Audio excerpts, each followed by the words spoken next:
નમસ્તે વિદ્યાર્થી મિત્રો, આજે આપણે ઇંગ્લિશના નવા સેશનમાં પોએમના અભ્યાસ માટે મળી રહ્યા છીએ. આપણે યુનિટ 4 5 છે, 4 અને 5 બે પૂરું કર્યું અને ત્યાર પછી હવે આપણે બે પોએમ ભણવાની છે, ફર્સ્ટ અને સેકન્ડ. એમાં આજના સેશનમાં આપણે પહેલી પોએમનો અભ્યાસ કરીશું, જેનું નામ છે રિવર. રિવર એટલે નદી, એ તો તમને બધાને ખબર છે.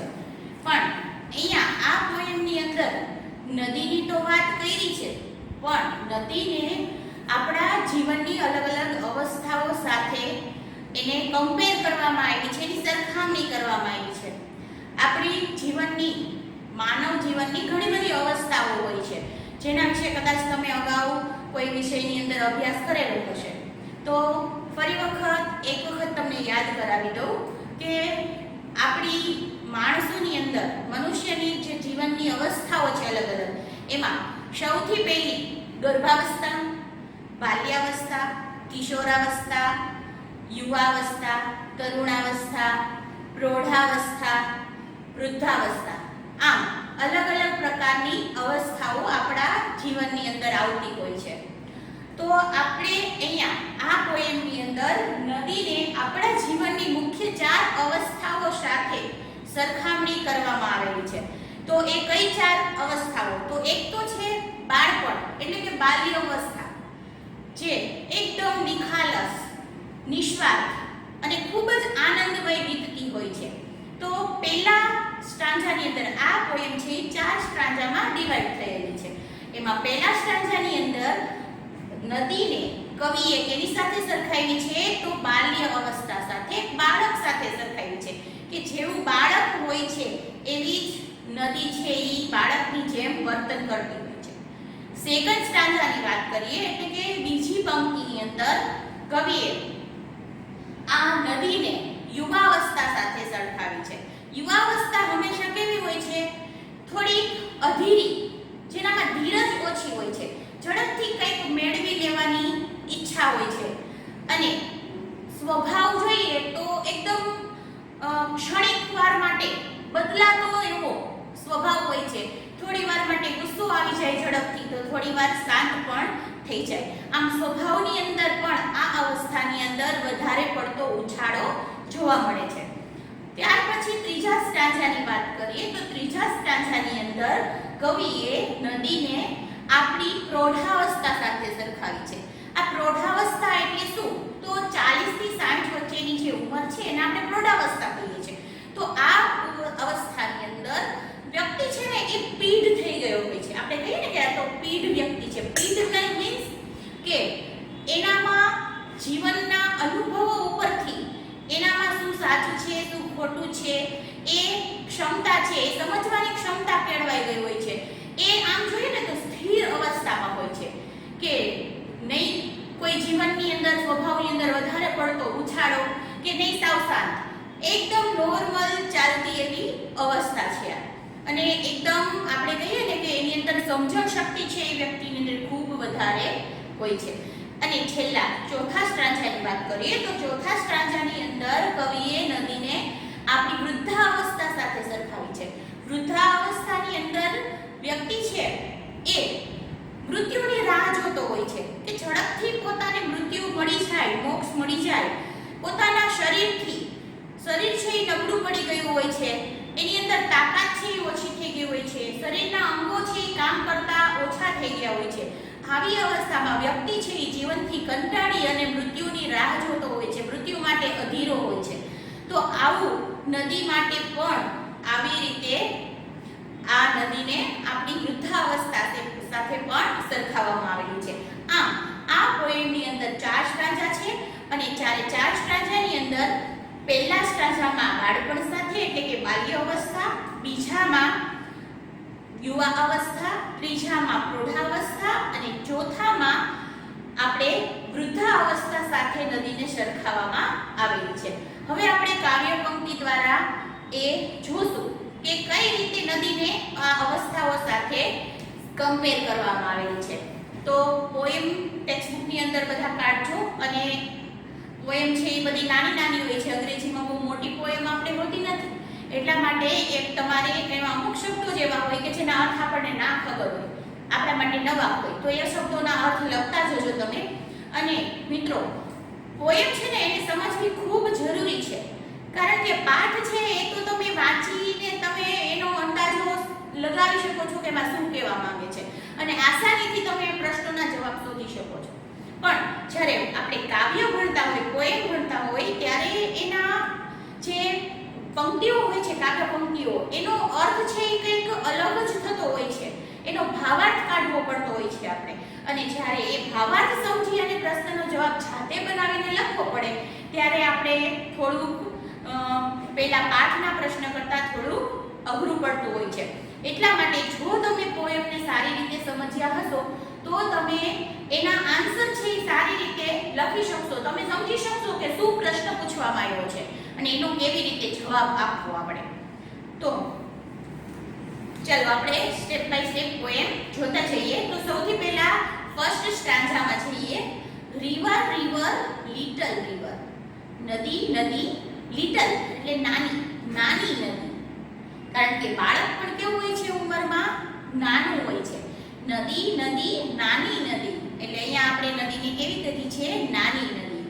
Bright you sparkle on your way, bright એટલે ચમકતી,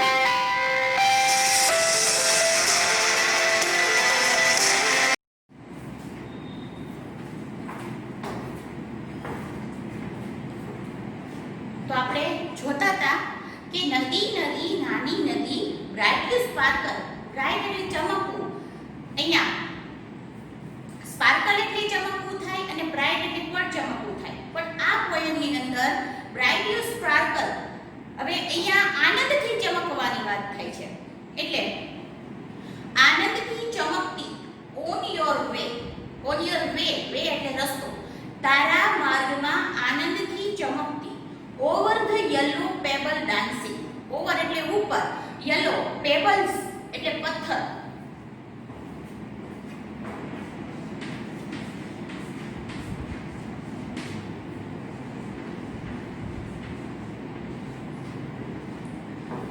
ડાન્સિંગ એટલે નાચવું, નૃત્ય કરવું, તો પીળા પથરાઓ પર નૃત્ય કરતી અથવા તો નાચતી. Though the flowers and foliage glancing through, through એટલે દ્વારા, તો flowers એટલે ફૂલો અને foliage એટલે પાંદડાઓ, તો અહીંયા foliage.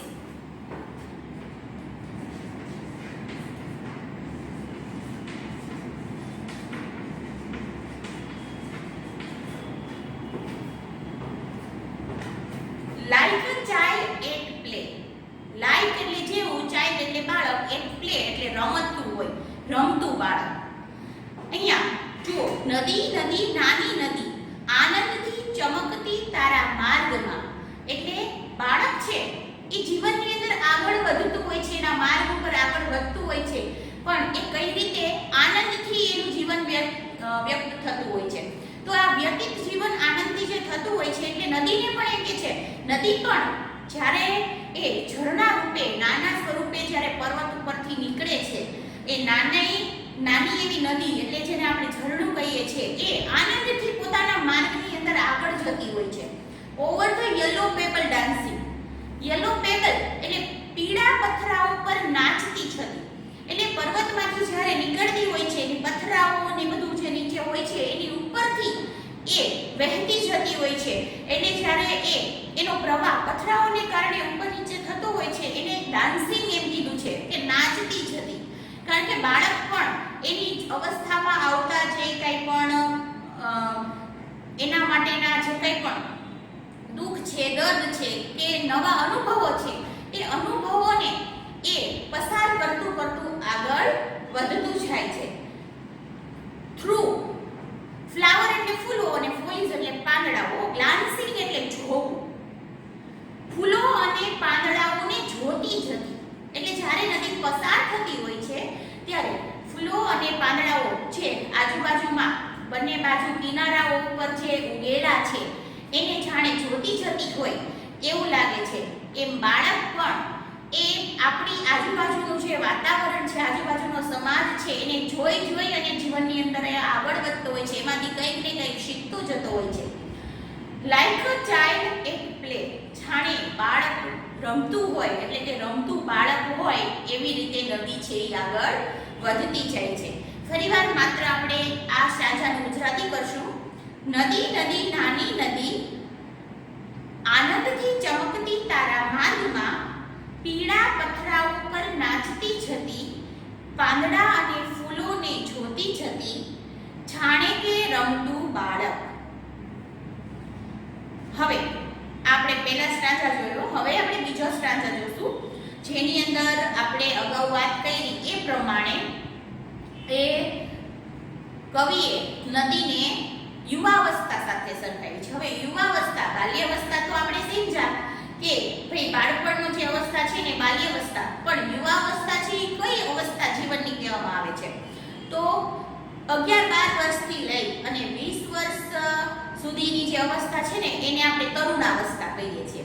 અને તરુણાવસ્થા પછી 20 વર્ષથી 40 વર્ષની જે અવસ્થા આવે છે એ અવસ્થાને યુવાવસ્થા કહીએ છીએ. આ અવસ્થામાં માણસ છે ને એ પોતાની રીતે નિર્ણય લેવા સક્ષમ બની ગયો હોય છે, પણ એ પોતાના માટે શું સારું છે ખરાબ છે સમજી શકે છે, પણ એ નિર્ણય લેવામાં ઉતાવળો થઈ જાય છે, ક્યારેક અમુક પ્રકારની ભૂલો કરી બેસે છે. તો આવી રીતે એ માણસ આ અવસ્થાની અંદર થોડોક અધીરો હોય છે અને પોતાની અંદર શક્તિ અને તાકાત છે એ સૌથી બીજી બધી અવસ્થાઓ કરતા સારી હોય છે, વધારે પ્રમાણમાં હોય છે. એટલે એ પોતાની જાતને એના સિવાય બીજા કોઈને જોતો જ નથી, એ પોતે જ કંઈક છે એવું અહમ લઈને ફરતો હોય છે આ યુવાવસ્થાની અંદર.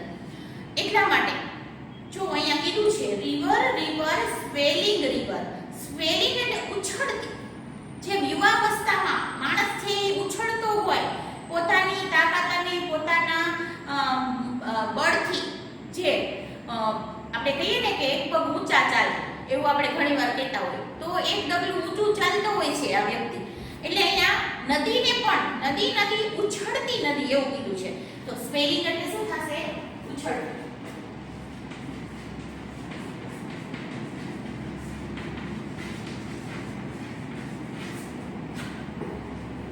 નદી નદી ઉછળતી નદી, on you rush through rough and smooth. On you rush, rush એટલે દોડી જવું, through rough and smooth. Rough એટલે આપણે કહીએ ને કે ખડબચડું કે સપાટી જેની સીધી સપાટ ન હોય એ, અને સ્મૂથ એટલે લીસી સપાટી વાળું, સમતલ સપાટી વાળું. તો આ નદી છે જ્યારે રસ્તામાંથી એના રસ્તેથી પસાર થતી હોય છે, આગળ વધતી હોય છે, તો દરેક જગ્યાએ કઈ રસ્તો સરખો નથી હોતો. ક્યાંક ખાડા ખબડાવાળો રસ્તો આવે છે તો ક્યાંક સમતલ રસ્તો આવે છે. તો એ નદી એ ખાડા ખબડામાંથી પણ પસાર થાય છે અને સમતલ રસ્તામાંથી પણ પસાર થાય છે. તો એટલે એમ કે છે નદીને કે ખાડા ખબડા અને સમતલમાંથી દોડી જતી. હવે આપણું જે જીવન હોય છે વ્યક્તિનું, એમાં પણ ઘણી બધી વખત ખાડા ખબડા એટલે દુઃખો અને જે સમતલ રસ્તો એટલે કે એકદમ આનંદમય રસ્તો, આનંદમય જીવન ચાલતું હોય. ઘણી વખત સરસ મજાનું જીવન ચાલતું હોય અમુક સમય સુધી, ઘણી વખત પછી કંઈક દુઃખ પણ આવી પડે, મુશ્કેલી આવી પડે. તો આવી રીતે ક્યારેક છે એ ખાડા ખબડા વાળું જીવન એટલે કે મુશ્કેલી વાળું જીવન હોય છે, તો ક્યારેક આનંદમય જીવન હોય છે. તો આ બંને જીવનમાંથી વ્યક્તિને તો પસાર થવું જ પડે છે. એ ધારે તો પણ ક્યાંય ઊભો રહી શકતો નથી. એમ નદીનો પ્રવાહ પણ આ રસ્તા ઉપર ગમે એવો રસ્તો હોય, ખડબચડો હોય તોય ભલે અને સમતલ હોય તોય ભલે, એને આગળ ને આગળ વધતું રહેવું પડે છે, ક્યાંય ઊભી રહેતી નથી. એટલે એમ કહે છે કે ખડબચડા અને સમતલ રસ્તા પર તું દોડી જતી, દોડતી એ આગળ વધતી જાય છે. Louder faster brawling leaping. Louder એટલે મોટા અવાજે જ્યારે આપણે બોલતા હોય એને લાઉડર કહેવાય. ફાસ્ટર એટલે ઝડપથી ચાલતું હોય એવું. બ્રાઉલિંગ એટલે ખડખડ વહેવું. આપણે નદીના પાણી માટે કેવો શબ્દ વાપરીએ? ખડખડ વહેવું. તો આ બ્રાઉલિંગ એટલે ખડખડ વહેવું અને લીપિંગ એટલે કૂદકાઓ મારવા. તો જ્યારે નદી પસાર થતી હોય છે ત્યારે ઘણી બધી વખત નદીનો અવાજ છે દૂર દૂર સુધી સંભળાતો હોય છે, કારણ કે હોય પાણીનો તો અવાજ જે પથરાઓ પર પડતો હોય તો દૂર દૂર સુધી સંભળાતો હોય, તો મોટા અવાજે સ્પીડમાં એકદમ ખૂબ જ ઝડપી એ વહેતી જતી હોય છે. ક્યારેક બ્રાઉલિંગ ખડખડ વહેવું અને લીપિંગ એટલે કૂદવા, રસ્તામાં ખડકો કે પથ્થરો આવતા હોય તો એની ઉપર કૂદતી જતી હોય જાણે એમ નદી છે તો મોટા અવાજે ઝડપી ખડખડ કૂદતી અને વહેતી ઓવર રોક્સ રોક્સ એટલે ખડકો પથ્થરો મોટા મોટા, તો ખડકો ઉપર આ વહે છે કે ના ઉપર ખડકો ઉપર, તો મોટા અવાજે ઝડપી ખડખડ કૂદતી જતી ખડકાઓ ઉપર. બાય રોઝ બેડ્સ એટલે બાય અહીંયા રોઝ એટલે એક ઉદાહરણ આપ્યું છે ગુલાબનું કે ગુલાબની ક્યારીઓને ની કિનારીએથી એને સ્પર્શી અને ચાલ્યું જવું એમ. તો જે ઝરણું છે નદી છે એની કિનારીઓ ઉપર જે ફૂલ છોડ ઉગેલા છે, અહીંયા ગુલાબ તો એક એક્ઝામ્પલ તરીકે આપેલું છે, પણ બીજા કોઈ પણ ફૂલ છે એ ઉગેલા હોય તો એ ફૂલોની ક્યારીઓ છે, ગુલાબની ક્યારીઓ છે એને સ્પર્શ કરતી જતી એ કિનારીએથી આગળ વધતી જાય છે. સ્વીપિંગનો અર્થ થાય ઝડપથી દોડવું, જેમ આપણે ફાસ્ટ રનિંગ કહીએ એમ સ્વીપિંગનો અર્થ પણ ઝડપથી દોડવું થાય. તો ઝડપથી દોડતી જતી લાઈક ઇમ્પેટિયસ યુથ. અહીંયા ઇમ્પેટિયસ શબ્દ છે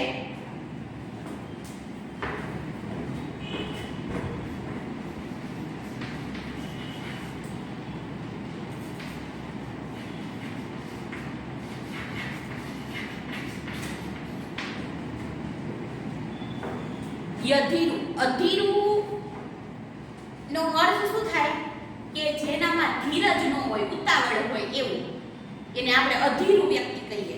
તો યુથ એટલે યુવાન, જાણે કે એટલે કે અધીરા યૌવનની જેમ, જાણે કે માણસનું યુવા અવસ્થા હોય, યુવાન વ્યક્તિ હોય એની જેમ આ નદી છે પણ એ પણ ઉછળતી આગળ જતી રહે છે. રસ્તો સમતલ હોય તો ભલે અને ખડબચડો હોય તોય ભલે, પથરાઓ પર ખડકો ઉપર એ મોટા અવાજ કરતી ઝડપી દોડતી નાચતી કૂદતી ખડખડ વહેતી જાય છે એવું કહેવામાં આવે છે. એટલે અહીંયા નદીને યુવાવસ્થા સાથે સરખાવી છે. ફરી પાછું આપણે ફરીથી બીજા સ્ટાન્જાનું માત્ર ગુજરાતી સાંભળી લેજો. નદી ઉછળતી નદી, સમતલ અને ખડબચડા રસ્તા પર તું દોડતી જતી, પથરાઓ ઉપર અથવા તો ખડકો ઉપર મોટા અવાજે ઝડપી ખડખડ કૂદતી, ગુલાબોની કિનારીઓએ ઝડપથી દોડતી, અધીરા યૌવનની જેમ એટલે કે અધીરી યુવાનીની જેમ. ત્યાર પછી થર્ડ સ્ટાન્જા જોઈએ આપણે. તો થર્ડ સ્ટાન્જાની અંદર કવિએ પોએમમાં એ નદીને પ્રૌઢાવસ્થા સાથે સરખાવી છે. પ્રૌઢાવસ્થા એટલે 40 થી 60 વર્ષની જે ઉંમર છે વ્યક્તિની એને આપણે પ્રૌઢાવસ્થા કહીએ છીએ. તો રિવર બ્રીમિંગ આ બ્રીમિંગ શબ્દનો અર્થ થાય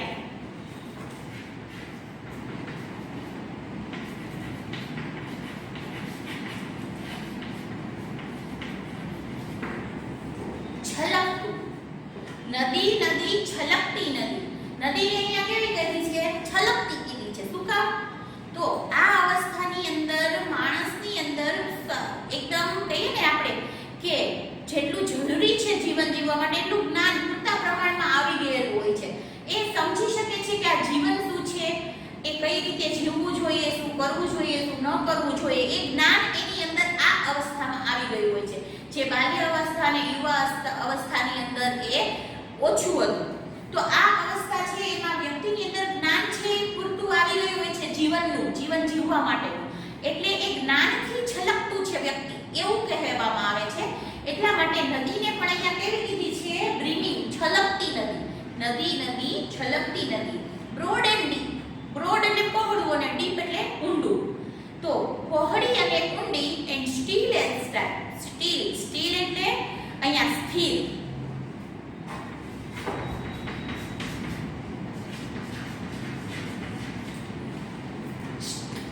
સ્ટીલ એઝ ટાઈમ એટલે સમયની જેમ સ્થિર. હવે વ્યક્તિ જેમ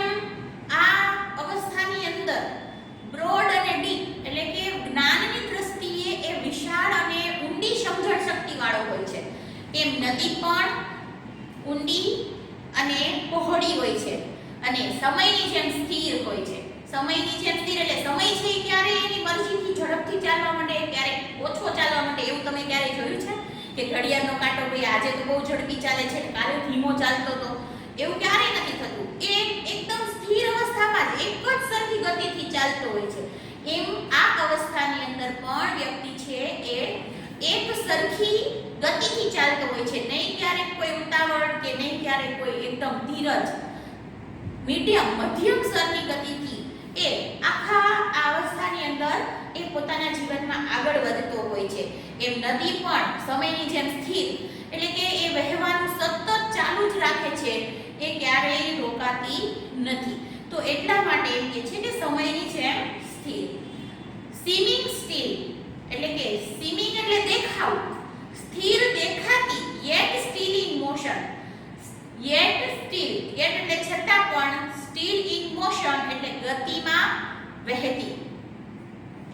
દેખાય છે સ્થિર નદી. જો ઘણી વખત સમતલ વિસ્તાર હોય જ્યાં નદી ભરેલી હોય, જ્યાં વિસ્તાર એની નીચેની સપાટી છે એ સમતલ હોય, ત્યાં આપણે નદીને જોઈએ તો આપણે એમ થાય કે નદીનું પાણી એમનેમ સ્થિર પડ્યું છે, પણ એ ખરેખર નદી કોઈથી સ્થિર હોતી નથી. તળાવ કે સરોવર હોય એનું પાણી એની અંદર સીમિત હોય, એમાં સ્થિર હોય, પણ નદી છે એ દેખાતી ભલે સ્થિર હોય પણ એ કેવું હોય, ગતિની અંદર આગળ વધતી જ હોય છે. એનું પાણી કે અહીંયા ઊભું રહેલું નથી હોતું, એ તો એને જે દિશામાં જવાનું છે એ દિશામાં એ આગળ વધતી જ રહેતી હોય છે, ભલે દેખાય છે સ્થિર.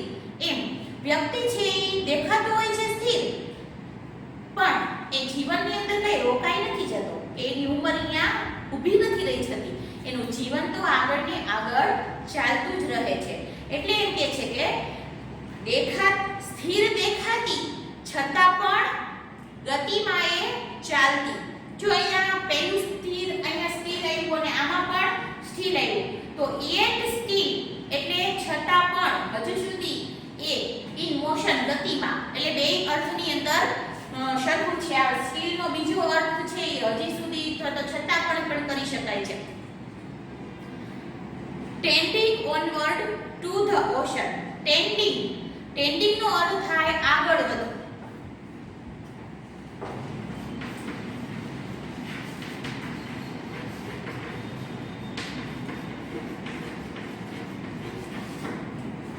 tending onward, onward એટલે તરફ, તો તરફ આગળ વધે છે. તેની તરફ તો જુઓ શું કહે છે, to the ocean. ocean એટલે દરિયો, દરિયા તરફ તું આગળ વધતી. કારણ કે નદીનું જે લક્ષ્ય છે એ શું છે, દરિયો છે. પથ્થર ઉપરથી ઝરણા સ્વરૂપે નીકળી અને છેલ્લે એ આગળ ને આગળ વહેતી વહેતી અંતે ક્યાં પહોંચી જાય છે, દરિયાના પાણીમાં ભળી જતી હોય છે. એટલે એમ કે છે કે દરિયા તરફ તું દોડતી જતી, આગળ વધતી જતી. એ નદીનું લક્ષ્ય છે દરિયો, અને એ તરફ એ હંમેશા એની ગતિ કેવી હોય છે, આગળ વધતી જાય છે. એમ માણસનું લક્ષ્ય શું છે, છેલ્લું મૃત્યુ. તો આ માણસ છે એ મૃત્યુ તરફ આગળ ને આગળ વધતો જ જાય છે, એની નજીક જતો જાય છે. જ્યારે જન્મે છે ત્યારથી જેટલા વર્ષો વીતતા જાય છે એમ એનું મૃત્યુ છે એ નજીક આવતું જાય છે. એટલે એમ કે છે કે દરિયા તરફ એ દોડતી જતી, આગળ વધતી જતી. Just like mortal prime, just like એની જેમ મોર્ટલ પ્રાઇમ. આ મોર્ટલ પ્રાઇમ છે ને એનો અર્થ થાય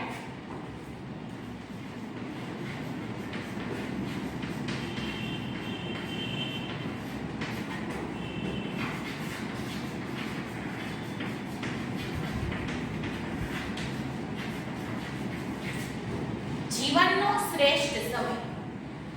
મોર્ટલ પ્રાઇમ એને શું કામ કહેવામાં આવ્યું છે, પ્રૌઢાવસ્થાને? કારણ કે એ સમય છે ને એ જીવનનો આમ જોઈએ ને તો એકદમ સ્થિર, જ્ઞાનથી ભરેલો સમય હોય છે, એટલે જીવનનો એને શ્રેષ્ઠ સમય કહેવામાં આવેલો છે. તો આ શ્રેષ્ઠ સમયની જેમ એટલે કે પ્રૌઢાવસ્થાની જેમ આ નદી છે એ પણ વર્તન કરતી હોય છે. ફરીથી આપણે ત્રીજા સ્ટાન્ઝાની ગુજરાતી જોઈએ. નદી, નદી છલકતી નદી, પહોળી અને ઊંડી, સમયની જેમ સ્થિર, સ્થિર દેખાતી છતાં પણ ગતિમાં ચાલતી, દરિયા તરફ તું આગળ વધતી. જેમ કે જીવનના શ્રેષ્ઠ સમયમાં માણસ એટલે કે પ્રૌઢાવસ્થાનો માણસ. છેલ્લો સ્ટાન્ઝા ચોથો જોઈએ, જેમાં નદીને વૃદ્ધાવસ્થા સાથે સરખાવવામાં આવેલી છે. એટલે કીધું છે રિવર રિવર હેડલોંગ રિવર. હવે હેડલોંગ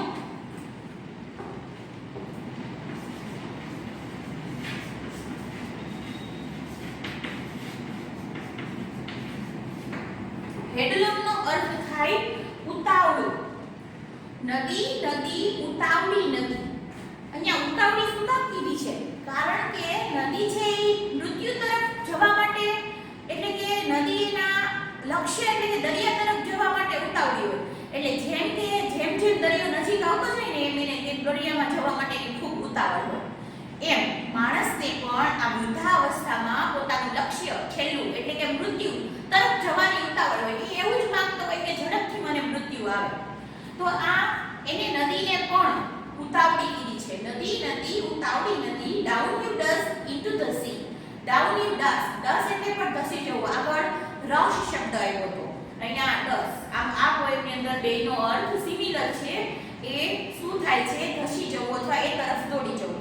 તો નદીમાં તું ધસી જતી એટલે દરિયામાં તું સી. ઓશન શબ્દ આવ્યો પહેલા અને અહીંયા સી. બેનો અર્થ દરિયો.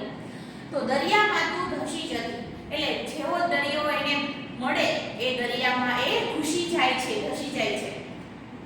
એમ માણસ પણ જ્યારે એનું મૃત્યુ આવે એટલે મૃત્યુ એને મળી જાય છે. See that line has never sounded. See દરિયો દરિયામાં પડી જાય છે, પણ એ કેવો દરિયો?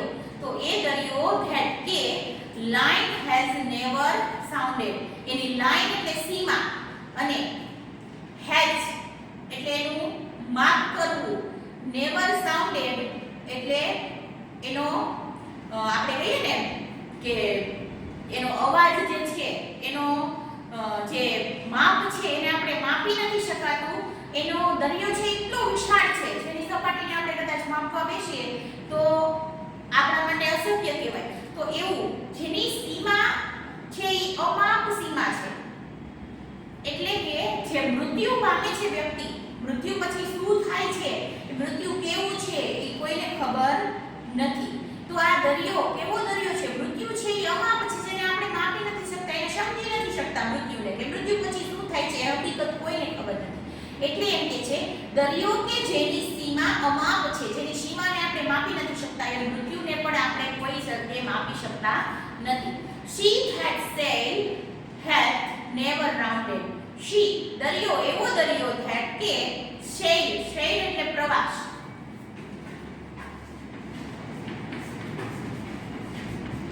કે જેનો પ્રવાસ છે એ has never rounded. એ ક્યારેય રાઉન્ડેડ એટલે સતત ચાલતું રહેવું, સતત ફરતું જ રહેવું, એને ક્યાંય અટકવું નહીં.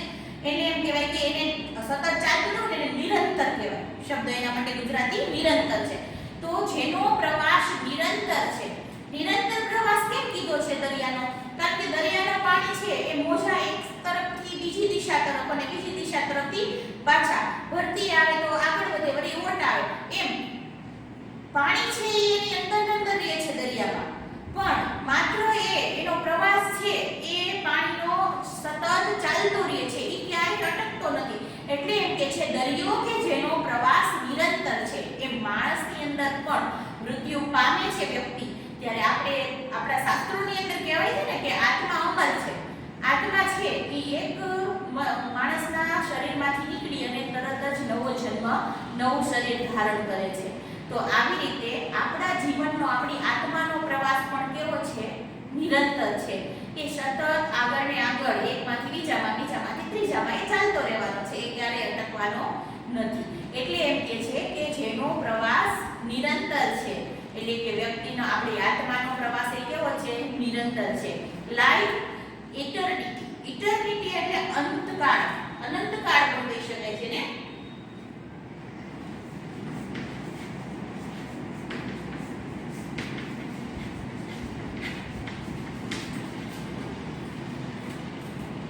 અનંતકાળ, અનંત સુધી ચાલતું રહેવું, જાણે કે અનંતકાળ.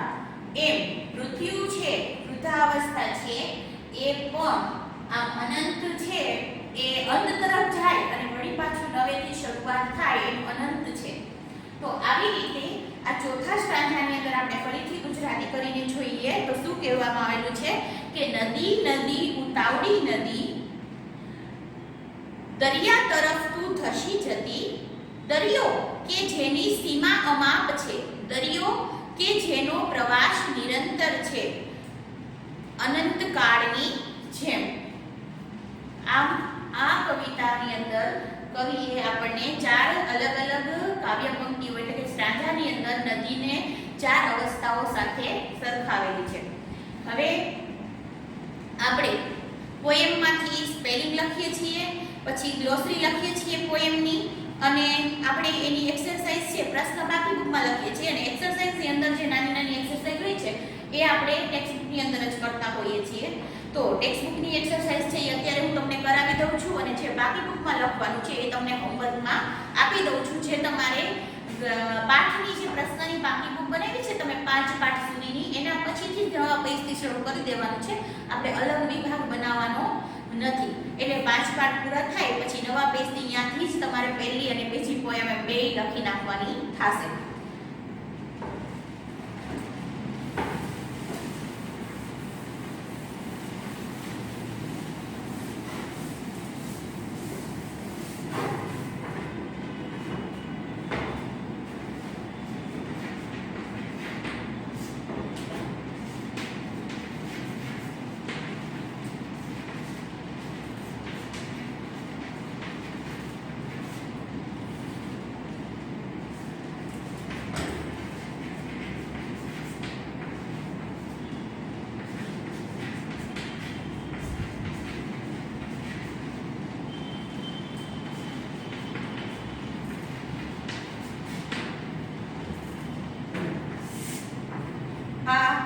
તમારે આટલું બાકી બુકની અંદર લખવાનું છે.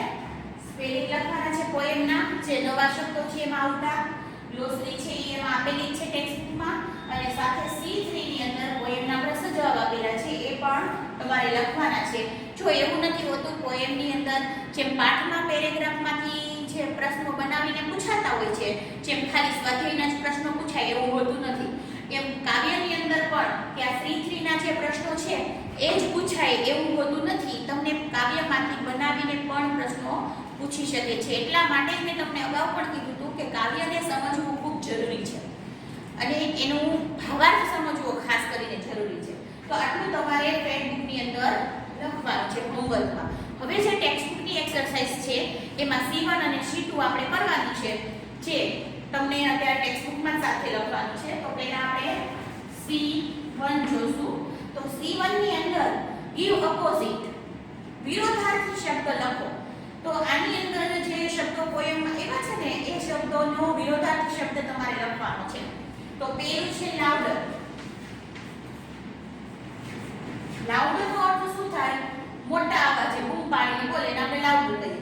તો ધીમા અવાજે બોલવું એને શું કહેવાય? સોફ્ટર.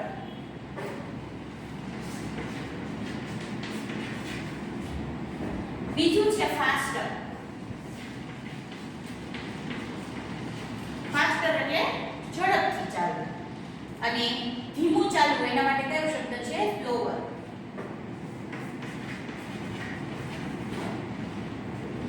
ત્રીજું છે બ્રોડ. બ્રોડ નો અર્થ થાય પહોળું. તો આપણે સાંકડું કહેવા માટે કયો શબ્દ છે? નેરો.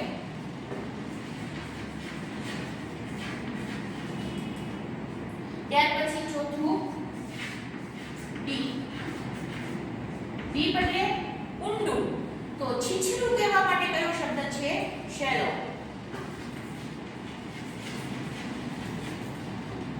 પછી પાંચમું છે વાઇડર. વાઇડર એટલે પણ શું થાય? પહોળું.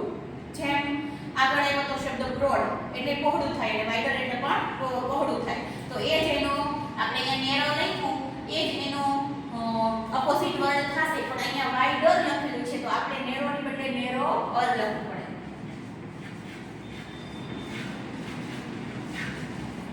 તો આ હતા જે 5 શબ્દો છે એના વિરોધી શબ્દો. હવે C2 ની અંદર તમને આપણે કહીએ ને કે રાઇમિંગ વર્ડ, આ રાઇમિંગ વર્ડ શબ્દ છે.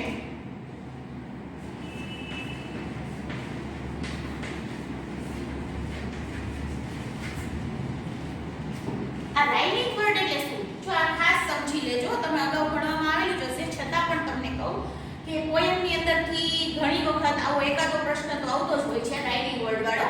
તો રાઇમિંગ વર્ડ કેને કહેવાય? તો બોલવામાં જે સરખા લાગતા હોય ઉચ્ચારણની દ્રષ્ટિએ એવા શબ્દોને આપણે રાઇમિંગ વર્ડ કહીએ. તો એક તમને એક્ઝામ્પલ આપીને સમજાવું છું. અહીંયા પહેલું તમને શબ્દ આપેલો છે આ ડાન્સિંગ અને ગ્લાન્સિંગ. જો આ એક જોડકું તમને આપેલું છે જે આપણી પોયમની અંદર આવતા રાઇમિંગ વર્ડ છે, ડાન્સિંગ અને ગ્લાન્સિંગ. તો એના છેલ્લા અક્ષર જોવાના. આ જે છેલ્લા અક્ષર છે બે એ જુઓ. આમ તો આમાં તો 4 અક્ષર સરખા છે, પણ ઓછામાં ઓછા બે અક્ષર છે એ છેલ્લા બે જે આલ્ફાબેટ છે ને એ સરખા હોય અંગ્રેજીની અંદર, ત્યારે એ ઉચ્ચારણની દ્રષ્ટિએ સરખા ઉચ્ચારણવાળા કહેવાય, રાઇમિંગ વર્ડ કહેવાય. તો આની અંદર ભલે CING સરખું છે, પણ ઓછામાં ઓછા બે છે એ છેલ્લા સરખા હોવા જોઈએ ત્યારે એનું ઉચ્ચારણ સરખું થાય. એટલે આમ એ તો ખાલી એક ટ્રીક છે સમજવા માટેની, પણ આમ તમે જુઓ ને તો ઉચ્ચારણ સરખું થતું હોય. જો ડાન્સિંગ, ગ્લાન્સિંગ આ બે જો બોલો ત્યારે તમને સરખું લાગે. તો આવા શબ્દોને છે ને રાઇમિંગ વર્ડ કહેવાય, જેના સૂર મળતા હોય ને એવા શબ્દો, એટલે જેને રાઇમિંગ કહે છે. તો આ બંને શબ્દો છે પોયમમાં જ આવેલા છે. અહીંયા તમને એવું કીધું છે કે આ બે પોયમના શબ્દો છે ને એના સિવાયનો ત્રીજો શબ્દ આવો ગોતીને લખો. પણ તમને જે પોયમમાંથી જ પૂછાય છે, બહારનું ક્યારેય પૂછાતું નથી. એટલે તમારે શું પૂછાય કે પોયમનો જ કોઈ શબ્દ હોય ને એનો રાઇમિંગ વર્ડ કયો છે કાવ્યમાંથી કયો, અથવા તો બહારનો શબ્દ છે ને એ તમને આપી દીધો હોય ને એમ કે આ શબ્દનો એમાંથી ગોતીને કયો, અથવા તો તમને એમ જ કે રાઇમિંગ આ કાવ્ય પંક્તિમાં આવતા રાઇમિંગ વર્ડ્સ લખો. તો જેટલા પણ આવા રાઇમિંગ વર્ડ્સ હોય ને એટલા તમારે જોડકા લખવાના હોય. તો આની અંદર આપણે છે ને નવા શબ્દ લખવાના કીધા છે, પણ આપણે નવા શબ્દ લખવાના નથી. આપણે માત્ર આમાં આપેલા જેટલા છે ને એ શબ્દોને જ ખાલી યાદ રાખવાના છે અને વાંચવાના છે. એટલે આમાં આન્સર કઈ તમારે નથી લખવાનો, પણ આ જોડકાઓ જે બબે આપેલા છે 5 એને તમારે યાદ રાખવાના. એમાં ચોથું છે ને એરો અને નેરો. એમાં નેરો ને એરો શબ્દ છે ને પોયમમાં આવતો નથી, અહીંયા આપેલો છે, પણ એના બાકીના બધા પોયમના જ છે. ચોથું એક પોયમનું નથી, છતાં આપ્યું છે એટલે આપણે અત્યારે સાથે સાથે વાંચી લેજો. પૂછાય છે પોયમની અંદર આવતા શબ્દો જ ખાલી પૂછાતા હોય છે, એટલે એમની અંદર કઈ લખવાનું નથી, ખાલી વાંચી અને તમારે સમજવાનું છે. આને કહેવાય રાઇમિંગ વર્ડ્સ, અને આ પરીક્ષામાં એકાદું પૂછાય જ છે પોયમમાંથી. ચાલો અહીંયા આપણે પહેલી પોયમ છે એને પૂરી કરશું અને આવતા સેશનની અંદર આપણે બીજી પોયમ ભણીશું.